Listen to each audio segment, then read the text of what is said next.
E 3, 2, 1, Consuelo responde. Hoje a gente vai falar de relacionamentos. E começou assim a pergunta sendo sobre os meus filhos, mas daí também tinha perguntas sobre, lógico, o que é ser filha de Constança, meu pai, meu namorado, amizades. Então resolvi juntar tudo isso e vamos falar sobre isso aqui hoje. Então vamos começar com os filhos, tá? Eu vou ler a pergunta antes e diz: como foi, lá no início, a sua experiência quando descobriu que estava grávida do seu primeiro filho, Cosimo?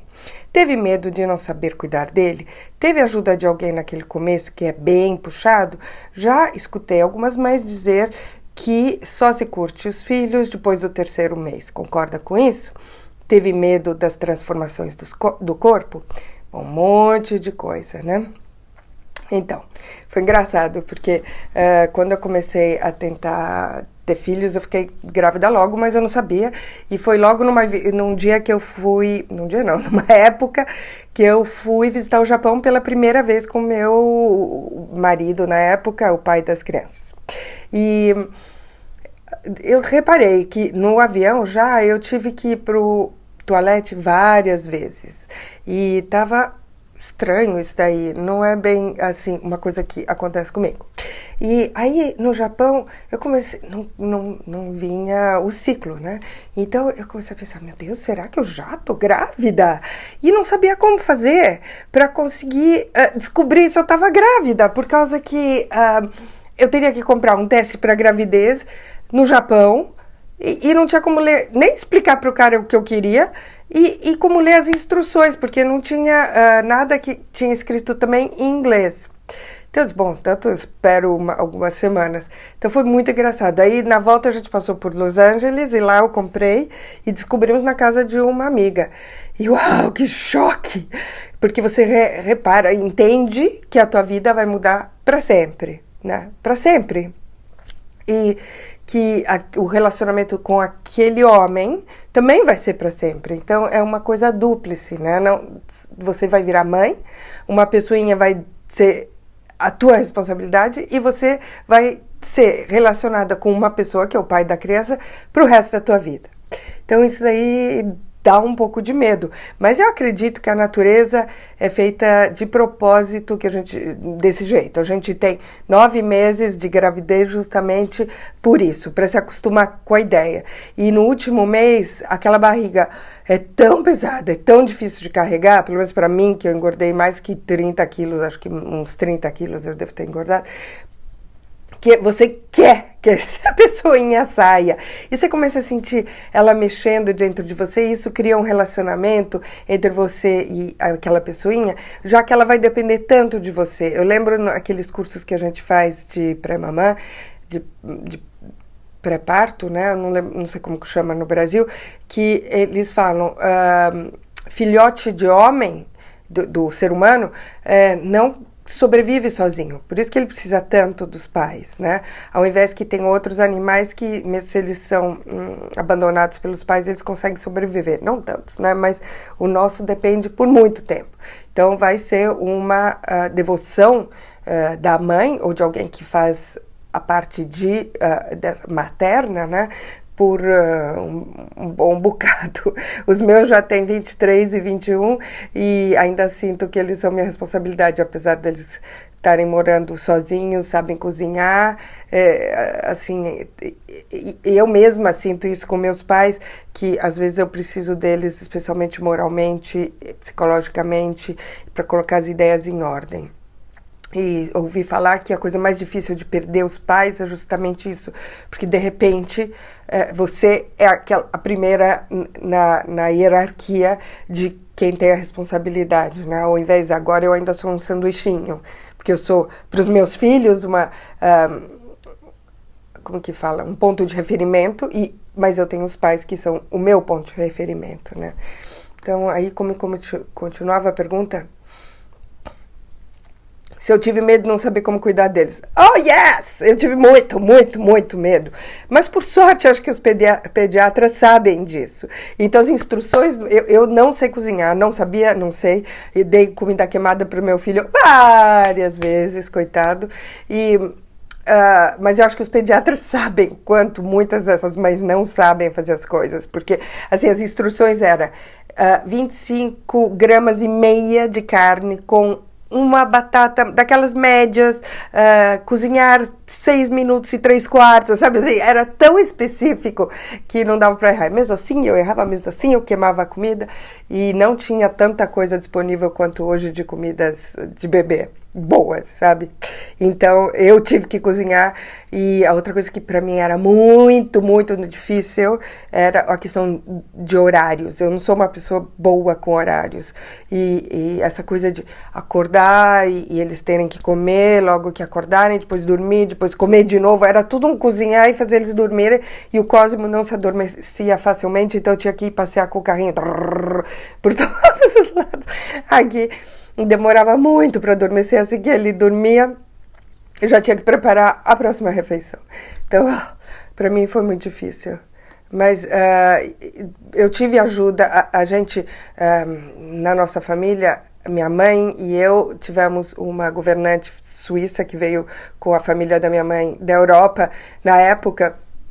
E ela ficou com minha mãe 16 anos, conosco 16 anos, e ela veio para o primeiro ano de cada um dos meus filhos. Foi um presente que ela deu para mim e isso ajudou muito. Mesmo que eu escutava mais o pediatra que ela, e hoje eu sei que eu deveria ter escutado muito a ela, isso ajudou muito, sabe? Porque tinha mais uma pessoa quem me referia, ela me ajudava, dava para sair, então a vida de casal também não foi tão destruída, porque dava para sair ainda, porque tinha ela, né? Então isso foi maravilhoso, a Blanchinha salvou minha vida. E já escutei dizer que a gente só curte filho depois do terceiro mês. É engraçado, na época que a gente falava mais do que era ter um bebê, eu falei para uma amiga que adotou um filho. Eu disse, você acha que a gente se apaixona imediatamente quando você vê o bebê? Quer dizer, no meu caso, não foi assim. Lógico que você tem uma ligação e você diz, uau, ele é feito de mim. Então, a ligação é forte. Mas assim, eu acho que a paixão, pelo menos a paixão para mim, começou aos poucos. O primeiro dia, quando você começa a amamentar, eu adorei amamentar. Eu amamentei 8 meses cada um. Acho que começa aquela paixão. Depois, lógico, eles têm aqueles olhos enormes, parece que é feito de propósito para você poder sentir afeto pelo bebezinho, né? Mas para mim, eu sempre digo, eu sou mãe de criança grande. Então, para mim não foi o terceiro mês, para mim foi depois, sei lá, 6, 8 anos, né? Se bem que cada fase tem a sua parte gostosa. Quando eles são pequenininhos, você pode segurar, abraçar, quando eles vêm dormir na tua cama. Todas as várias fases, quando eles aprendem a colocar o sapato, quando eles aprendem a abrir a geladeira. Eu lembro a primeira vez que eu vi eles abrir a geladeira. Foi uma sensação de independência deles, que para mim foi um grande passo, né? Mas eu gosto de criança grande, que eu posso discutir, que tem opinião, que eu posso ensinar, que eu posso ser polêmica, eu gosto disso. Então, todos os problemas de mãe de primeira viagem, né? E que mais? Teve medo da transformação do corpo. Medo, sabe? Eu tive a sorte que eu não fui muito bonita crescendo. Eu acho que hoje eu sou uma mulher bonita, mas crescendo eu não fui muito bonita. E meu corpo nunca foi ideal. E especialmente com membros da família tão lindos. Minha avó é deslumbrante, foi deslumbrante, minha mãe é maravilhosa. Então, assim, não é que eu ia perder um corpo maravilhoso. Então, a pressão de mudar de forma não foi tão grave para mim. Eu fiquei com pena um pouco dos seios, né, que mudassem um pouco, mas não piorou muito, muito. Pelo menos, senão a memória piora e a gente não lembra, também tem isso. Cintura mudou, eu sempre tive cintura muito fina, mas a moda também mudou, a cintura está menos marcada, então eu sinto menos problema com isso.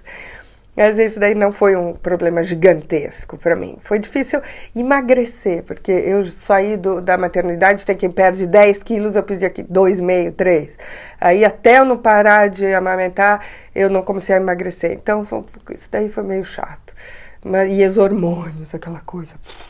especialmente porque dando leite, né, você sentia muito isso. Então,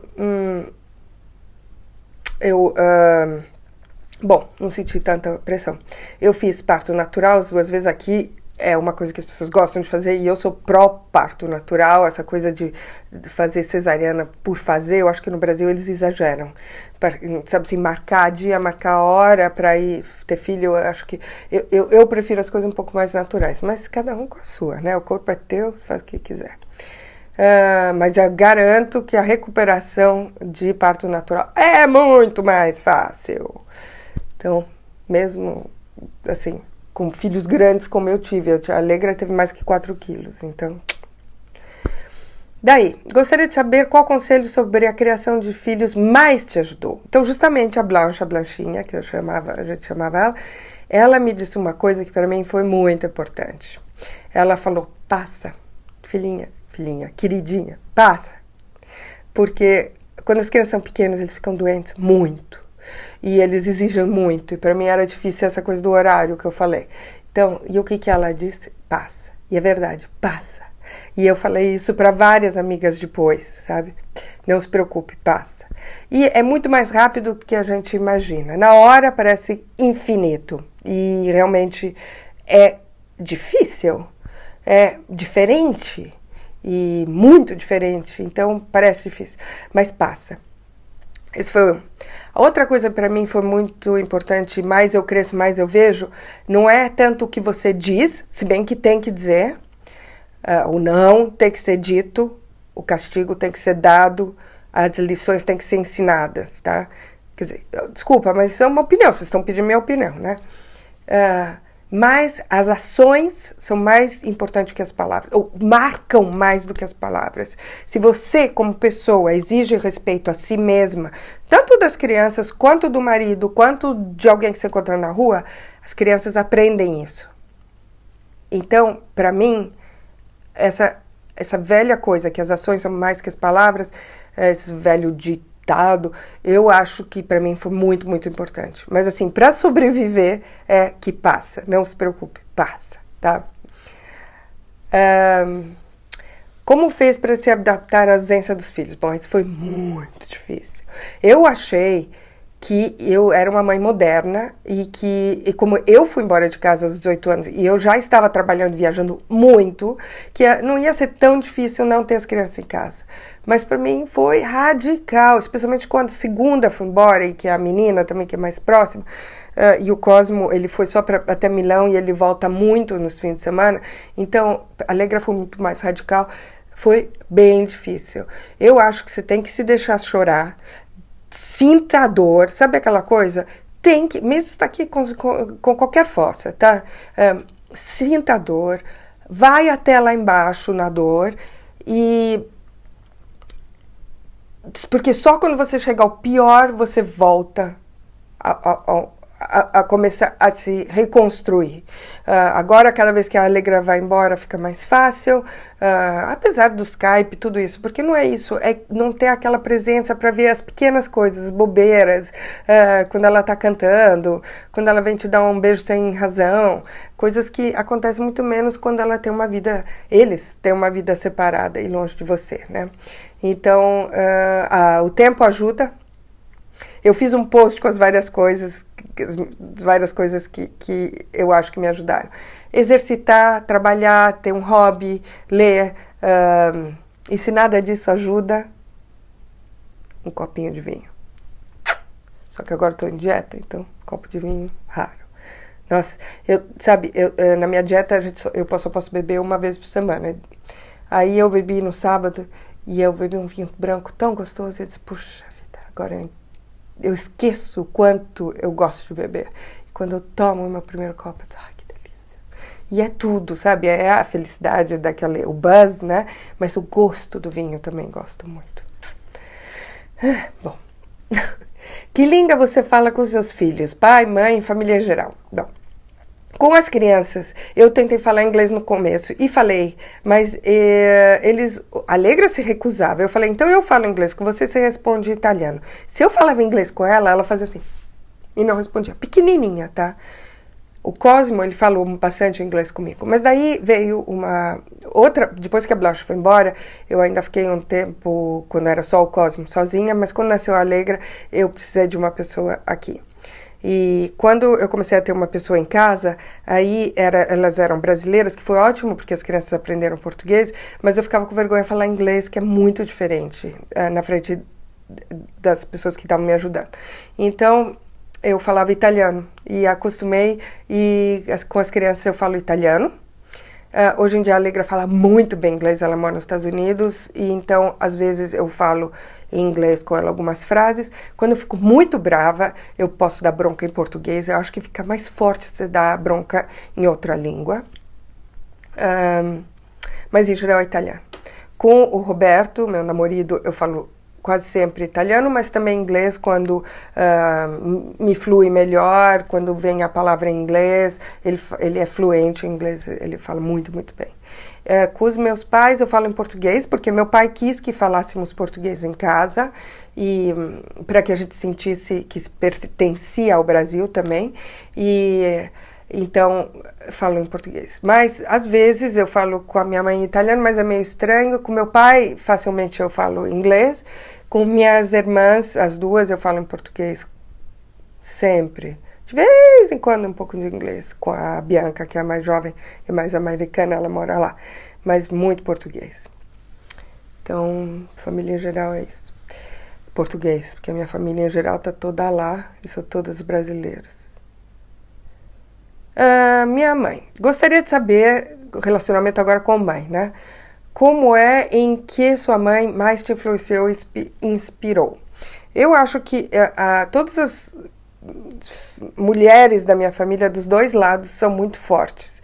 Então, o que ela me inspirou? Ela me inspirou de não se sentir necessariamente diferente de outros, né? Então, se você precisa fazer alguma coisa, não é porque você é mulher, mas é porque você é Consuelo e vai tentar fazer aquilo do melhor jeito que você pode fazer.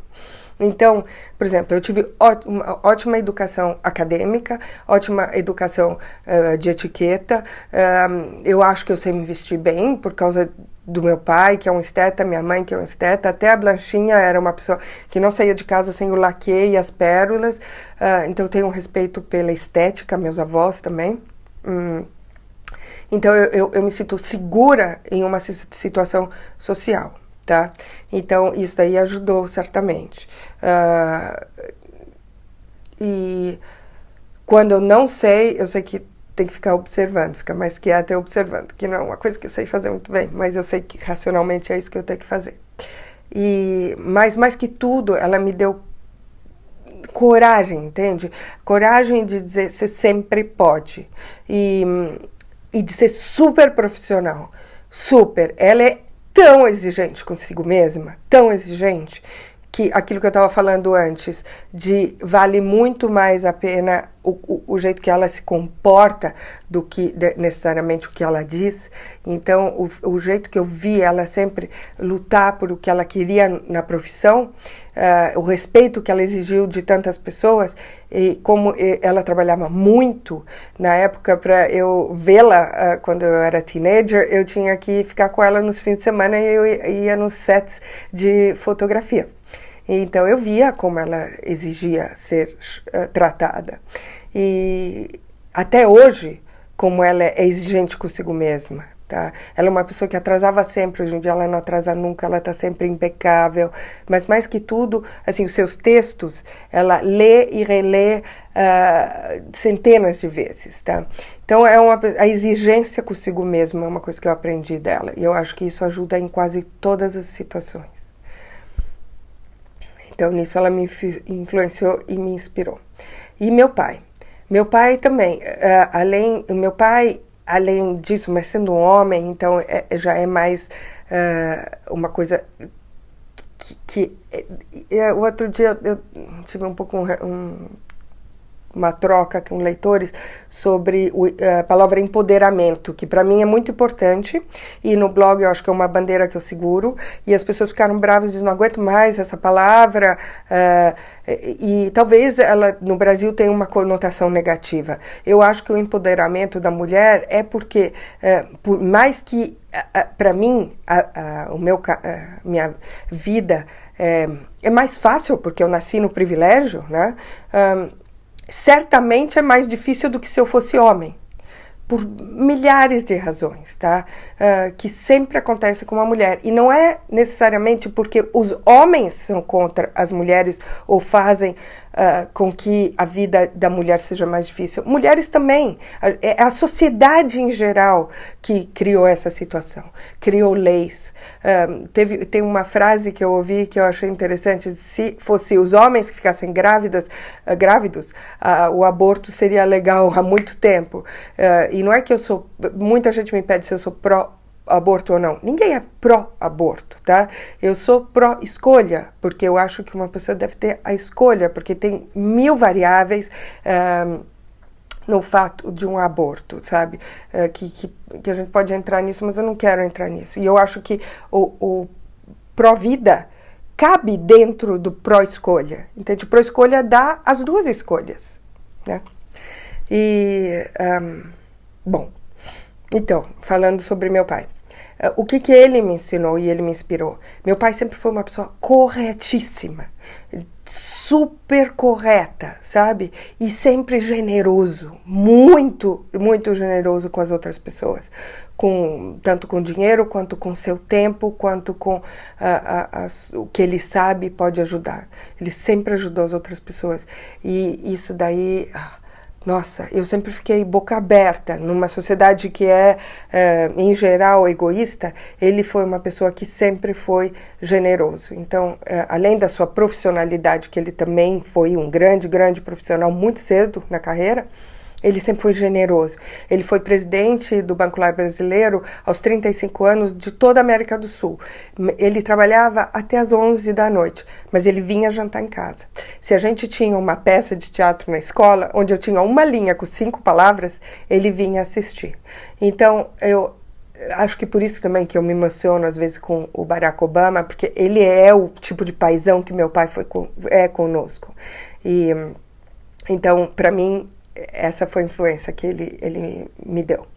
E eu espero ser até um pouquinho do que ele foi de generoso com as outras pessoas. O companheiro. Como é manter o relacionamento como vocês decidiram? Cada um com seu cantinho. Que dificuldades encontraram para manter essa decisão? Então, o Roberto e eu estamos juntos há 7 anos. A gente usa aliança, mas não somos casados.